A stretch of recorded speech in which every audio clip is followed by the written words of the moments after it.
নমস্কার। আজকে সাপ্তাহিক রাশিফল আলোচনা করব। আজ হচ্ছে 20 অক্টোবর টু 26 অক্টোবর। সারাটা সপ্তাহ কেমন যাবে। এই সপ্তাহে শুরুতেই কিন্তু আমাদের দীপাবলি উৎসব, অমাবস্যা, কালী পুজো সব উৎসব। এই সপ্তাহে গ্রহ নক্ষত্রের সিচুয়েশন অনুযায়ী এবং এই সপ্তাহে কিন্তু আপনার বৃহস্পতি তার উচ্চ রাশিতে ট্রানজিট করে ফেলেছে, অর্থাৎ 18 তারিখে বৃহস্পতি। সেই প্রোগ্রামগুলো আপনারা কিন্তু আমার দিগদর্শন প্রণাম চাইলে আপনি যে অল্টারনেটিভে সার্চ করেন পেয়ে যাবেন। আজকে সারাটা সপ্তাহের কেরম যাবে একটু আলোচনা করি, তার আগে গ্রহ নক্ষত্রের সিচুয়েশনটা আলোচনা নিই। গ্রহ নক্ষত্রের স্থিতি অনুযায়ী এই অক্টোবর মাসটা অর্থাৎ এই সপ্তাহটায় আপনার দেবগুরু বৃহস্পতি কর্ক রাশিতে উচ্চ রাশিতে প্রবেশ করেছে, যার জন্য হংসরাজ্য তৈরি হয়েছে। ভালো করে শুনবেন, বৃহস্পতি যখন তার উচ্চ রাশিতে প্রবেশ করেছে তখন তাদের হংসরাজ্য তৈরি করেছে। দেবগুরু বৃহস্পতি প্রবেশ করায় কেন্দ্র ত্রিকোণ রাজ্য তৈরি হয়েছে এবং এই সপ্তাহে কিন্তু বুধ বৃশ্চিক রাশিতে প্রবেশ করায় এই সপ্তাহে কিন্তু আপনার তুলা রাশিতে মঙ্গল, বুধ এবং সূর্য, তুলা রাশিতে মঙ্গল, বুধ এবং সূর্য মানে ত্রিগ্রহী যোগ তৈরি হচ্ছে এবং বুধাদিত্য যোগ এবং মঙ্গল আদিত্য যোগ নিয়ে ত্রিগ্রহী যোগ নির্মাণ হচ্ছে, অর্থাৎ একাধিক যোগ তৈরি হলো। কন্যা রাশিতে বিরাজমান হচ্ছে শুক্র এবং গুরুর সাথে কুবের যোগ, গুরুর সাথে শুক্রের কুবের যোগ তৈরি হয়েছে এবং এখানে এই যে দেবগুরু বৃহস্পতি, আমি এই নিয়েও প্রোগ্রাম বৃহস্পতি শুক্র দৃষ্টি বিনিময় নিয়ে 75 ডিগ্রি কনজাংশনের যে প্রোগ্রাম সেটা আপনার সার্চ করে কোন কোন রাশির জন্য। সুতরাং এই যে এতগুলো যোগ তৈরি হওয়ায় আপনার রাশি ক্ষেত্রে মেষ টু মিন কি এফেক্ট দেবে, তার জন্য কুম্ভ রাশিতে রয়েছে রাহু, সিংহ রাশিতে রয়েছে কেতু, শনি রয়েছে মীন রাশিতে এবং শনি মীন রাশিতে বক্রী অবস্থায় রয়েছে।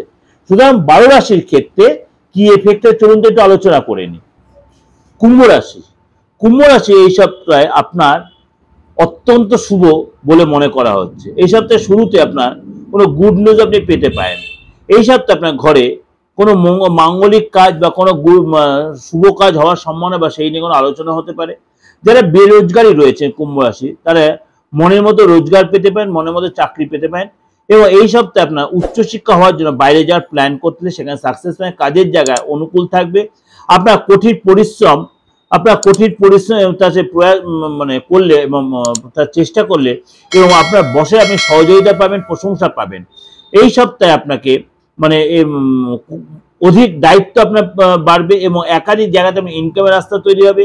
শরীর স্বাস্থ্য বেটার থাকবে। এই সপ্তাহে আপনার বুদ্ধি দিয়ে পরিশ্রম দিয়ে আপনি আর্থিক মজবুত করতে পারবেন, কাজে যা ডেভেলপ করবে। এই সপ্তাহে আপনার বড় কোনো ব্যবসায়িক ডিল হতে পারে। ব্যবসার জায়গায় আপনার মনের মতো লাভ হবে। বাজারে আপনার আটকে থাকা অর্থ পাবেন। সপ্তাহে মধ্য সময় আপনার ব্যবসায় আপনার কোনো কারণে খরচ হতে পারে। আপনার কথাবার্তা ব্যবহারের মধ্যে যথেষ্ট মধুরতা থাকবে এবং মধুরতা রাখার চেষ্টাও করা উচিত হবে আপনার, তাই যে আপনার ডেভেলপ করতে পারবেন। আপনি লোকের কাছে যথেষ্ট আকর্ষণীয় হবেন। সমাজে আপনার মান প্রতিষ্ঠা বাড়বে। বিদ্যার্থী যারা আপনার এই সপ্তাহে আপনার পড়াশোনার দৃষ্টি আপনার যত শুভ দেখা যাচ্ছে, মনটা পড়াশোনায় বসবে এবং আপনার প্রেমের জায়গাটা যথেষ্ট ডেভেলপ করবে এবং উভয়ের মধ্যে বিশ্বাস এবং বন্ডিং বাড়বে, আকর্ষণ বাড়বে, দাম্পত্য জীবন যথেষ্ট সুখময় হবে।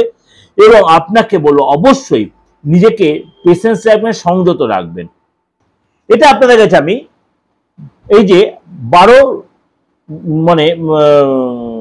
প্ল্যানেট নিয়েই বললাম, অর্থাৎ আপনারা জানেন যে 9টা প্ল্যানেট, কিন্তু আমি সবসময় বলি নেপচুন, প্লুটো এবং আপনার ইউরেনাস তিনটে নিয়েও আপনি কিন্তু আপনাদেরকে প্রেডিকশনটা দিই। সুতরাং এই যে 12 রাশি 12 প্ল্যানেট এটা একটা এফেক্টেড। সুতরাং এই যে সারা সপ্তাহ 12 প্ল্যানেট বা 12 গ্রহের যে এফেক্টটা সেটা আপনার ক্ষেত্রে 90-95% মিলবেই। যদি দেখছেন কোন রকম ফ্যাক্টর হচ্ছে এর চেয়ে অনেক বেশি আপনার চেঞ্জ, তাহলে অবশ্যই কনসাল্ট করবেন। আপনার হাতটা দেখাবেন, ফেসটা রিড করাবেন। আর আপনাদের কাছে একটা কথা বলি, কেউ বলছেন পার্থদা অনেকে আপনার তন্ত্রমতে ক্ষতি করে দিয়েছে। আপনার কোনো পরিচিত লোক আপনি বুঝতে পারছেন সে আপনার অনেক ক্ষতি করছে, আপনার সুখের সংসার নষ্ট করে দিচ্ছে।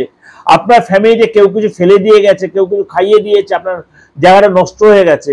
আর্থিক যারা ডেভেলপ হতে আপনার সন্তানের চাপে পড়ে গেছেন, এরকম ফোন প্রত্যেকদিন 10-12টা ফোন আমি নিজে রিসিভ করেছি। সুতরাং তন্ত্রমতে যদি কোনো ক্ষতি হয়ে থাকে বা ক্ষতি যদি আপনি নাও বুঝতে পারেন, কোনো যে একটা কনফিউশন হচ্ছে, অবশ্যই মানে নিশ্চিন্তে আপনি আমার সাথে কনসাল্ট করতে পারেন। এই তন্ত্রমতে সে রেক্টিফাই আবার করে দেওয়া যাবে। এই মিডিয়াতে বসে আমি একদম হলপ করে বলছি, আপনার যদি কেউ কোনো ক্ষতি করে থাকে বা কোনো কাজে বাধা দিয়ে থাকে, আপনার বিয়েতে বাধা, সন্তানের ডেভেলপে বাধা, সন্তান হতে বাধা, কেরিয়ারে বাধা, আপনার স্বামী স্ত্রীর মধ্যে বন্ডিং এর ব্যাপার, আপনার সম্পত্তিগত প্রবলেম, এগুলো কেউ কিছু করে দিচ্ছে বা কোথাও অবস্ট্রাকশন হচ্ছে, আপনার বাস্তবতা দিচ্ছে, আপনি নিশ্চিন্তে নির্দ্বিধায় যে কোনো তন্ত্রমতে যে কোনো প্রয়োজন অবশ্যই যোগাযোগ করতে পারেন। অবশ্যই ভালো থাকবেন। উপরওয়ালা বা মানে ডিভাইন পাওয়ার, আমি ভগবান বলে বলছি না, যে যে ধর্মের লোক সবাই আপনারা ভালো থাকুক, আপনাদের মানে উপরওয়ালা ডিভাইন পাওয়ার আশীর্বাদ আপনাদের উপরে নিক্ষেপ হোক, সমস্ত প্রবলেম থেকে আপনারা বেরিয়ে আসতে পারেন। যোগাযোগ করতে হলে এই যে নিচের নাম্বারটা 891073959439601006 ফোন করে নেবেন। যদি ফোন না ধরে অবশ্যই হোয়াটসঅ্যাপ মেসেজ। নমস্কার, ভালো থাকবেন।